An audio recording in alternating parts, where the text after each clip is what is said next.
Okay, so this issue, we talked about the self and whether the self exists.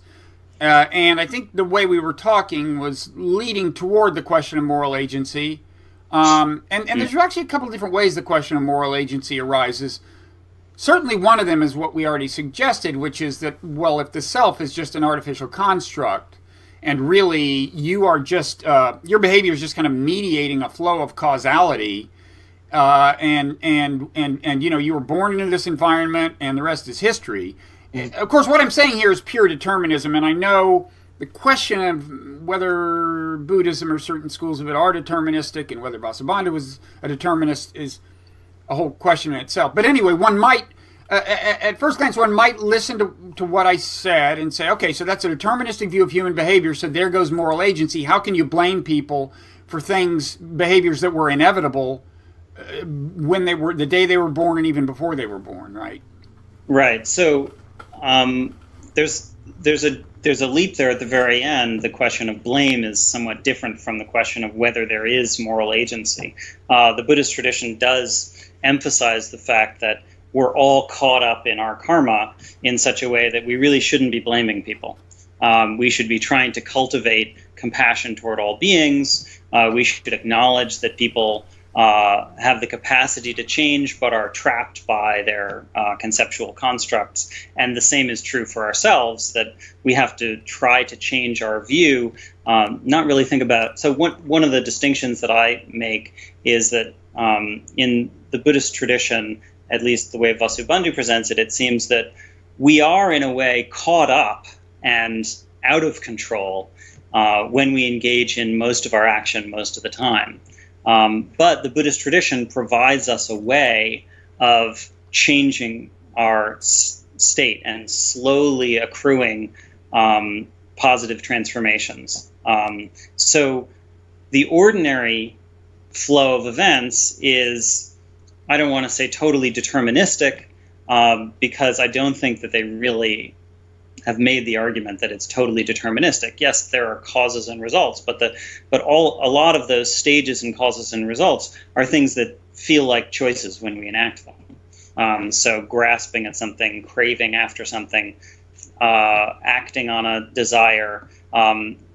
Yes, the action on a desire is the result of a craving, which is the result of a sensory contact, which is the result of our having senses. So you can trace it back to the fact that we have senses, that if we didn't have senses, we wouldn't have that action. But at the same time, you can also not go to that place where you're going to run into that person that you hate. But then when you run into them, you can also, not think about all the things that they did in the past and run those things through your mind again and again and think about how much you hate them. And then not pick up the knife. And, so the point is... In theory, although you'll notice that you kept using the word you, and it's not just that you were using it, it's that, like, I'm saying, well, where does this intervention come from?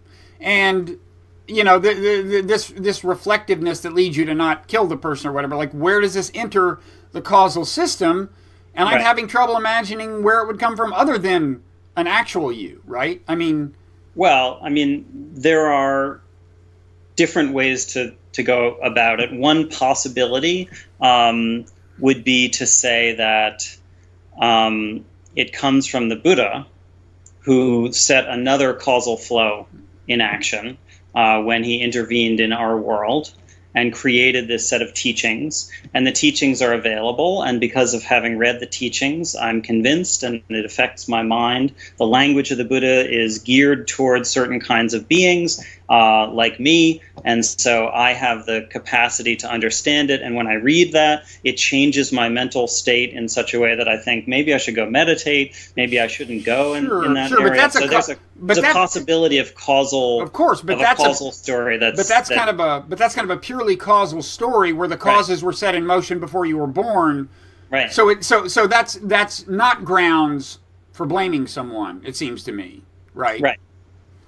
And right. No, and the idea is that you should have compassion for everyone because you and everyone else are subject to that same kind of causal story. But at the same time, there is a kind of a moral accounting, at least in the sense that how virtuous you are in this life will determine whether you get a favorable rebirth.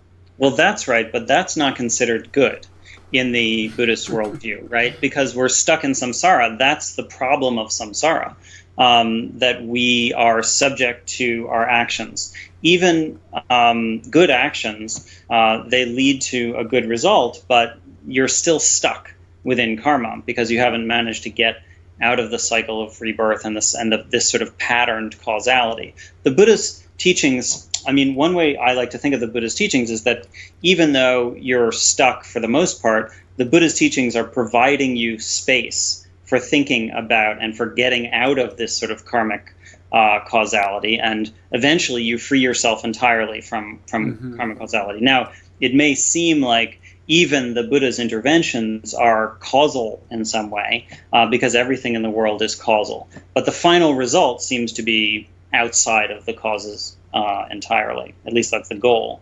And it may be that there's something really that it's not so much that, what freedom looks like in the Buddhist tradition is freedom. It's basically the end of a string of causes. So you become liberated when the causes end. Right. So you can end up in a situation where a certain kind of desire ends. And that's why nirvana is equated with the unconditioned, right? The causes are conditions. That's kind of what conditioning means, right? So there's the conditioned world, and then when you're liberated from that, you are in the unconditioned. That's nirvana. That's right. But I also think that most of the practice in the Buddhist tradition is about gaining a certain degree of control at different levels. Mm-hmm. Maybe we don't have a kind of ultimate control when we get down to the dharmic, moments level, but at the level of being thrown forward into our actions by our previous pattern behavior, we can get control of that by hearing the teachings and thinking about them and noticing certain patterns in our own behavior. This is one of the reasons I think sort of modern sociology and psychology fit well with a Buddhist worldview. Is that they're examining the kinds of patterns that go into that cause human behavior, and by virtue of just having that light, having that understanding, we can make interventions in a way that prevent future negative actions as much as we can. Right.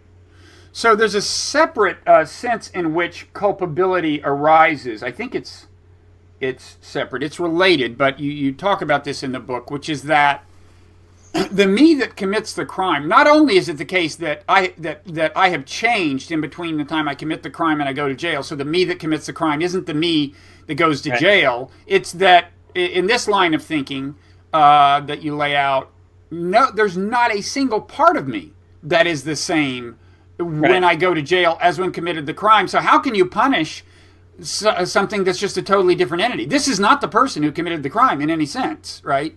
Because there never was a person who committed the crime, right? This is just and that's the connection between the kind of the determinism and this view in a sense, right? They both rest on taking causality seriously as a pervasive thing.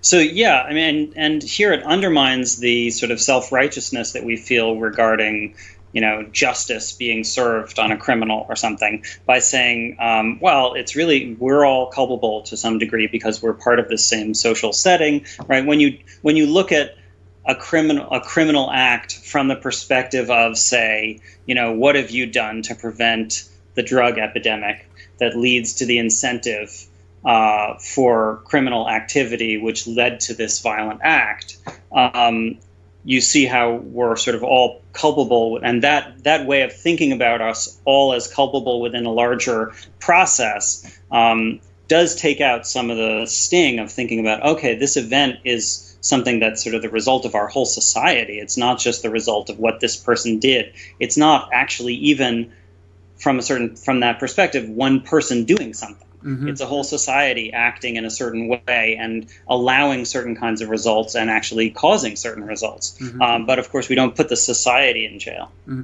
Has your immersion in this philosophy influenced the way you think about things in real life? I mean, do you carry any of this attitude into your judgment of people you read about doing bad things? Yeah, I do sometimes think, well, this person could use a different perspective. Like the kind of perspective you get in jail, you mean? Well, I just no. I mean, this person could think again about their actions in another perspective, and act differently as a result. And I sometimes feel like this view would be beneficial for people to have for the most part. So I'm kind of an advocate for the humanities and social sciences more widely, because I think that would have a larger effect on to be available more widely, because I think it would have a larger effect on people's ability to feel empathy. Okay.